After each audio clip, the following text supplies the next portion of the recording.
Guys, আজকে আমরা KM cutting মেশিনের সকল পার্টসের নাম জানবো। এর কোড হচ্ছে M125। এটির নাম হচ্ছে প্রেসার ফিট শো। এটি দেখতে এরকম।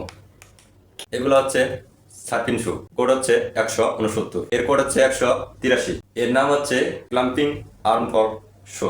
Duty back stander. এর কোড হচ্ছে 173। সাইড পুলি বা ব্যাক পুলি। এর কোড হচ্ছে 177। স্টাবলাইজার। এর কোড হচ্ছে M172। ফ্রন্ট পুলি।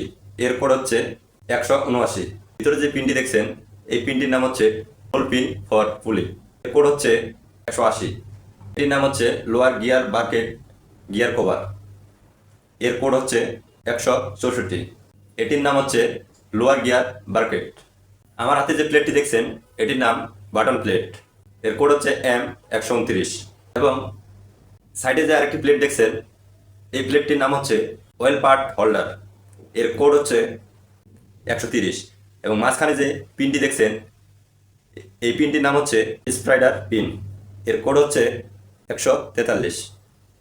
হ্যালো ভিউয়ার্স, আজকে এই পর্যন্তই। বাকি সব পার্টসের ভিডিও আমরা নেক্সট পার্টে আপনাদেরকে দেখাবো। আমার এই চ্যানেলে প্রতিনিয়ত cutting machine, sewing machine, AC, fridge এবং ইলেকট্রিকের অনেক ধরনের শিক্ষণীয় ভিডিও এই চ্যানেলে আপলোড করা হচ্ছে। আপনারা যারা এখনও চ্যানেলটি সাবস্ক্রাইব করেন নেই তারা অবশ্যই সাবস্ক্রাইব করে যাবেন। আর কমেন্টে অবশ্যই আপনার মতামত জানিয়ে যাবেন। এবং ভিডিওটি করতে আমাদের অনেক পরিশ্রম হয়, তাই ভিডিওটিতে একটি লাইক এবং শেয়ার দিয়ে যাবেন। ধন্যবাদ সবাইকে।